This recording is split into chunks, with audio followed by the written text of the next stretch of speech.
پیارے دوستوں، باحیثیت مسلمان ایک سوال جو سب کے ذہن میں گردش کرتا ہے وہ یہ ہے کہ قیامت کب آئے گی۔ یہ ایک ایسا سوال ہے جس کے بارے میں بہت سی نشاندہیاں موجود ہیں، لیکن اللہ ہی بہتر جانتا ہے کہ قیامت کب آئے گی۔ لیکن اللہ تعالیٰ نے اپنے رسول صلی اللہ علیہ وآلہ وسلم کے ذریعے انسانوں تک قیامت کی نشانیاں پہنچائی ہیں، جن کے بارے میں رسول پاک صلی اللہ علیہ وآلہ وسلم نے فرمایا کہ قیامت سے قبل ان نشانیوں کا ظہور ضروری ہے۔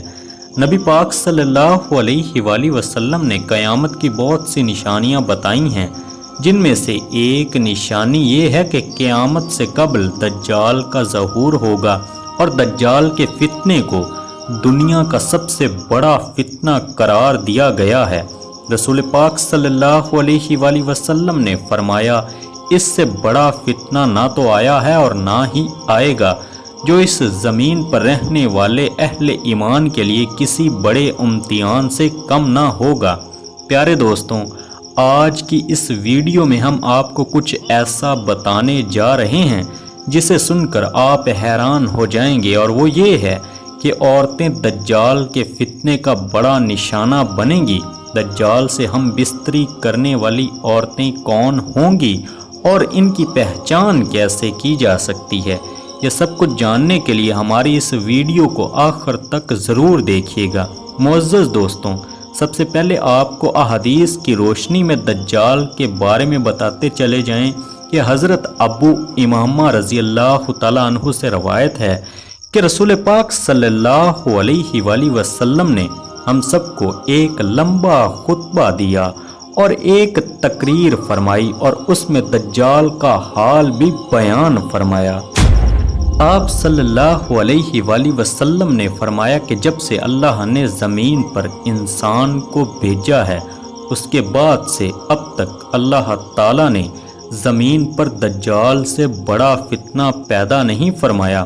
تمام انبیاء اپنی امت کو دجال کے خوف دلا رہے ہیں، کیونکہ تمام انبیاء علیہ السلام کے آخر میں میں ہوں اور تم ہی آخری امت ہو، اسی لیے دجال تم ہی لوگوں میں پیدا ہوگا۔ اگر وہ میری زندگی میں ظاہر ہو جاتا تو میں تم سب کی جانب سے اس کا مقابلہ کرتا، لیکن چونکہ وہ میرے بعد ظاہر ہوگا، اسی لیے ہر شخص اپنے نفس کی جانب سے اپنا بچاؤ کر لے گا، اللہ میری جانب سے اس کا محافظ ہوگا۔ سنو، دجال شام اور عراق کے مبین مقام سے ظاہر ہوگا اور اپنے دائیں اور بائیں پائے جانے والے ملکوں میں فساد پیدا کرے گا۔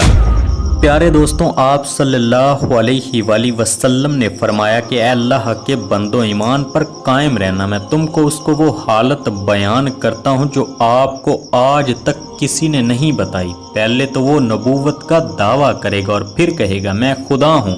تم مرنے سے پہلے خدا کو نہیں دیکھ سکتے، تو پھر دجال کیسے خدا ہوا؟ آپ صلی اللہ علیہ وآلہ وسلم نے فرمایا کہ دجال کانا ہوگا اور تمہارا خدا کانا نہیں، اور اس کی پیشانی پر کفر لکھا ہوگا، جسے ہر مومن عالم اور ہر جاہل سب پڑھ لیں گے۔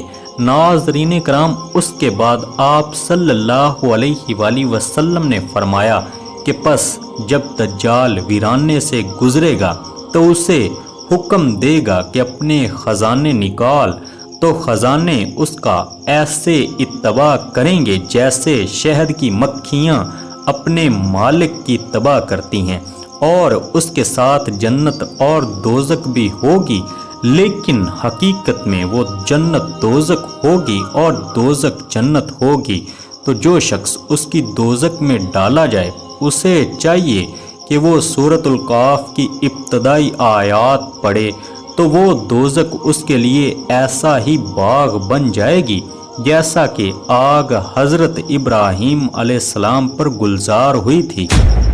پیارے دوستوں، روایت کے مطابق اس کا ایک فتنہ یہ بھی ہوگا کہ وہ ایک شخص کو مار چیر کر اس کے 2 ٹکڑے کر دے گا اور کہے گا کہ دیکھو اب میں اس بندے کو ملاتا ہوں، تو کیا اس کے بعد تم لوگ کسی اور خدا کو مانو گے؟ اللہ تعالیٰ دجال کا اس فتنہ پورا کرنے کے لیے اس شخص کو دوبارہ زندہ کر دے گا۔ پھر دجال اس سے پوچھے گا کہ تیرا رب کون ہے؟ تو وہ کہے گا کہ میرا رب اللہ ہے اور تو خدا کا دشمن دجال ہے۔ خدا کی قسم اب تو مجھے تیرے دجال ہونے کا پورا یقین ہو گیا ہے۔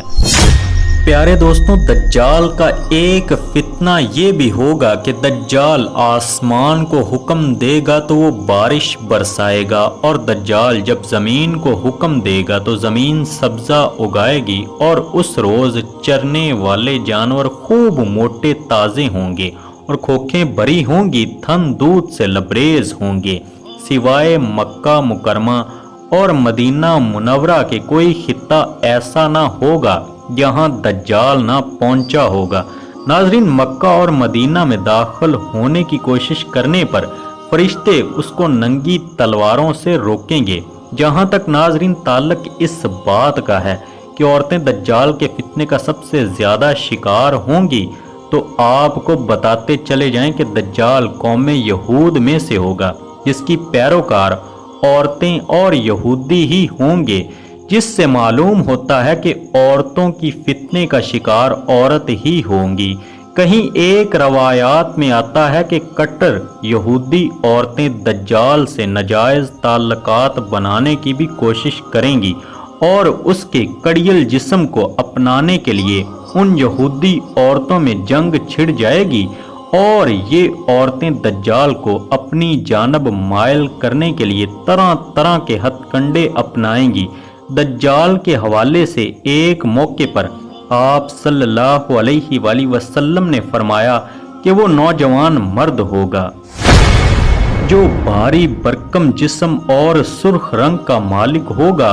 عوام میں اس کا لقب مسیح ہوگا، اور وہ ایک آنکھ سے کانا ہوگا، اس کے بال چھوٹے اور گنگرالے ہوں گے، اس کی سواری میں ایک بڑا گدھا ہوگا، اور اس کا ظہور شام اور عراق کے درمیان میں ہوگا، جہاں وہ رسالت کا دعویٰ کرے گا۔ اس کے بعد وہ اسوان چلا جائے گا، جہاں اس کے ہمراہ 70,000 یہودی ہوں گے، اور وہ یہیں سے خدائی کا دعویٰ کر کے چاروں طرف فساد برپا کرے گا، اور زمین کے مختلف مقامات کا گشت کر کے لوگوں سے خود کو خدا کہلوائے گا۔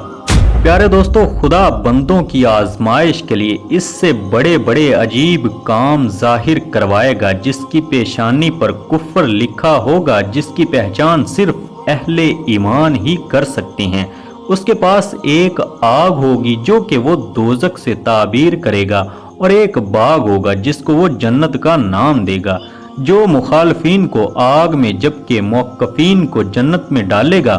اس کے پاس کھانے پینے کی چیزوں کا ایک بہت بڑا ذخیرہ ہوگا، جس کو چاہے دے گا، اور جو اس کے مخالف ہوگا وہ اس کو مذکورہ چیزیں نہیں دے گا۔ وہ اس قسم کی بہت ہی سزائیں مسلمانوں کو پہنچائے گا، لیکن اللہ کے فضل سے اللہ کی تسبیح و تقدیر مسلمانوں کو کھانے پینے کا کام دے گی۔ روایات میں بتایا گیا ہے ناظرین کہ دجال کے ظہور سے 2 سال قبل قحط رہ چکا ہوگا، اور تیسرے سال دوران قحط ہی اس کا ظہور ہوگا۔ زمین میں دفن خزانے اس کے حکم سے اس کے ہو جائیں گے۔ وہ بعد آدمیوں سے کہے گا کہ میں تمہارے ماں باپ کو زندہ کر سکتا ہوں، اس لیے تم کو چاہیے کہ میری یہ قدرت دیکھ کر میری خدائی کا یقین کر لو۔ اور اسی حالت میں بہت سے ممالک سے وہ گزرے گا، یہاں تک کہ وہ یمن میں پہنچ جائے گا، جہاں بہت بددین لوگ اس کا ساتھ دینے کے لیے تیار ہو جائیں گے۔ وہ مکہ اور مدینہ میں داخل ہونے کی کوشش کرے گا، مگر محافظ فرشتوں کی وجہ سے داخل نہ ہو سکے گا۔ اس کے علاوہ مدینہ منورہ میں 3 خوفناک زلزلے آئیں گے، جس کے بعد وہاں رہنے والے بد عقیدہ لوگ خوف کی وجہ سے شہر سے نکل کر دجال کے پائندے میں جا پھنسیں گے۔ مدینہ منورہ سے دجال ملک شام کی طرف روانہ ہو جائے گا، اور اس کے پہنچنے سے قبل امام مہدی علیہ السلام دمشق پہنچ چکے ہوں گے، اور دجال کے ساتھ جنگ کرنے کی تیاری کرنے کے لیے فوج ترتیب دیں گے۔ ایک دن لوگ نماز میں ناظرین مصروف ہوں گے۔ اسی دوران حضرت عیسیٰ علیہ السلام 2 فرشتوں کے ساتھ دمشق کی جامع مسجد کی مشرقی مینار پر اتریں گے اور امام مہدی علیہ السلام سے ملاقات کریں گے۔